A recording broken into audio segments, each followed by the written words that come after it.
નમસ્કાર, સ્વાગત છે આપણું બુલેટિનમાં। હું છું આપની સાથે રોશની। સમાચારની શરૂઆત કરીએ હેડલાઇન્સથી।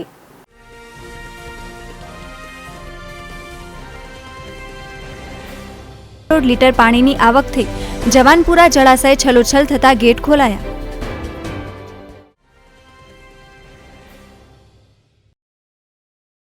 બુલેટિનની શરૂઆતમાં સમાચાર મળી રહ્યા છે ગાંધીનગરથી।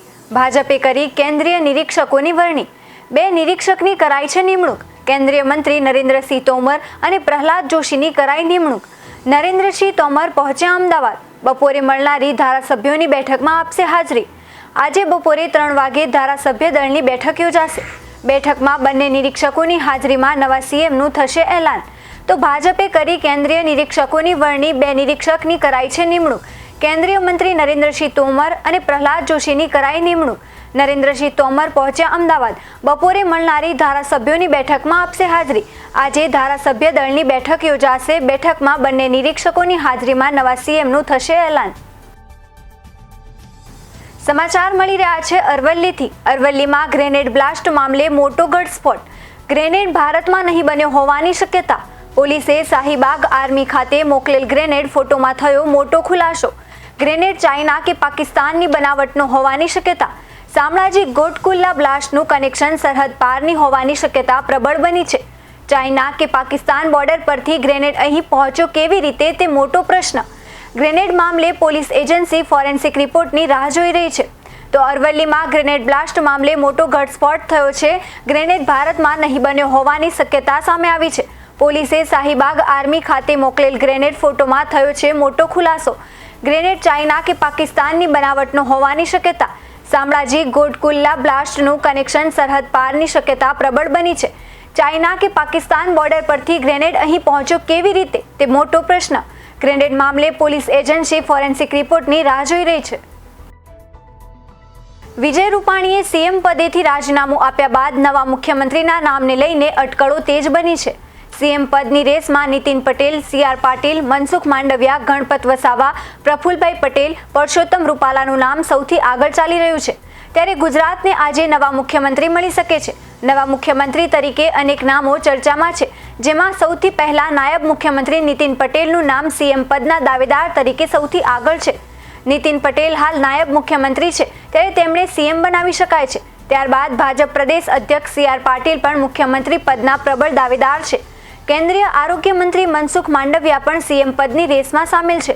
તો બીજી તરફ આદિવાસી નેતા ગણપત વસાવાને પણ મુખ્યમંત્રી તરીકેનો કાર્યભાર સોંપાઈ શકે છે। આ સાથે દાદરાનગર હવેલી અને દમણ દીવના પ્રશાસક પ્રફુલ પટેલ અને સૌરાષ્ટ્રના મોટા નેતા એવા કેન્દ્રીય મંત્રી પરસોત્તમ રૂપાલા પણ સીએમની રેસમાં દાવેદાર મનાઈ રહ્યા છે।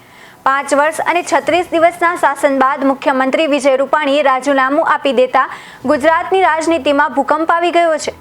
મુખ્યમંત્રીના રાજીનામાથી તમામ મંત્રીઓએ પણ રાજીનામું આપવું પડ્યું છે અને રાજકીય ભૂકંપનો આ ઘટનાક્રમ તમામ માટે આશ્ચર્ય આપનારો છે। સવાલ એ થાય છે કે ગુજરાતના નવા સુકાની કોણ હશે, કોણ બનશે રાજ્યના 17મા મુખ્યમંત્રી। મુખ્યમંત્રી વિજય રૂપાણીએ શનિવારે તેમના પદ પરથી રાજીનામું ધરી દેતા ગુજરાતના રાજકારણમાં અચાનક ગરમાવો આવ્યો હતો।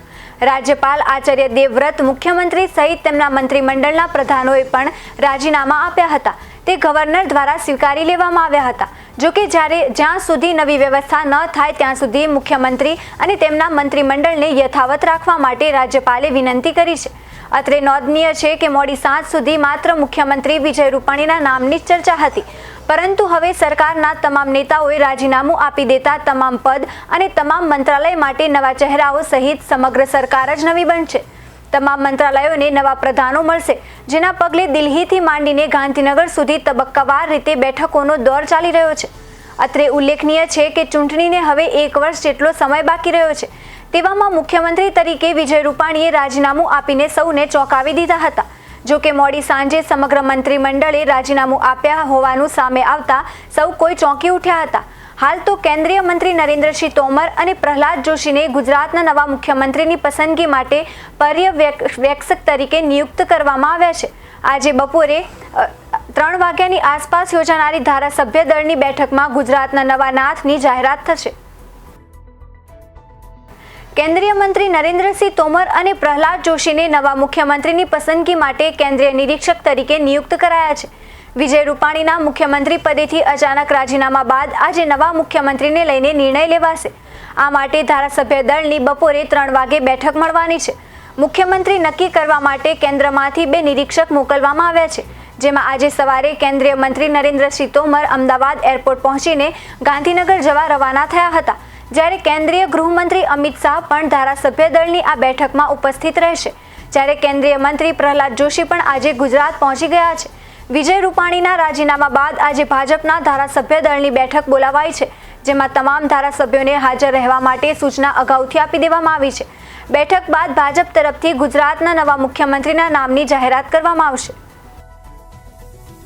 ઉત્તર ગુજરાતમાં શુક્રવારે સાંજે 6 વાગ્યાથી શનિવાર સાંજે 6 વાગ્યા સુધીના 24 કલાકમાં 42 તાલુકામાં વરસાદ વરસ્યો હતો। સૌથી વધુ 4 ઇંચ વરસાદ ધનસુરા તાલુકામાં ખાબક્યો હતો। મોડાસામાં 2.28 ઇંચ, મેઘરજમાં 2.8 ઇંચ, વાવમાં માલપુરમાં 1.48 ઇંચ, બાયડમાં 1 ઇંચ વરસાદ વરસ્યો હતો। શનિવારે સાંજે 6 કલાક સુધીમાં છેલ્લા 24 કલાક દરમિયાન સાબરકાંઠા જિલ્લામાં સરેરાશ 1.25 ઇંચ વરસાદ નોંધાયો હતો।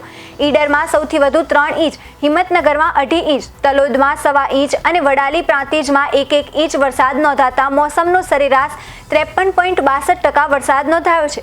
સાબરકાંઠા જિલ્લામાં ચોમાસાના છેલ્લા તબક્કામાં સપ્ટેમ્બરના બીજા સપ્તાહમાં 4 દિવસ દરમિયાન મોસમનો 13% એટલે કે સરેરાશ 4.5 ઇંચ જેટલો સાર્વત્રિક વરસાદ વરસવા સહિત જિલ્લાના પૂર્વોત્તર વિસ્તારોમાં પણ નોંધપાત્ર વરસાદ વરસતા છેલ્લા 24 કલાક દરમિયાન 5 ડેમમાં 38.83 કરોડ લીટર પાણીની આવક થઈ છે, જ્યારે જવાનપુરા ડેમ છલોછલ થઈ જતા ગેટ ખોલી 7000 ક્યુસેક પાણી છોડવામાં આવી રહ્યું છે। તો બુલેટિનમાં બસ આટલું જ। વધુ સમાચાર જોવા માટે જોતા રહો અરવલ્લી સમાચાર, એટલે તમારો વિસ્તાર, તમારી વાત।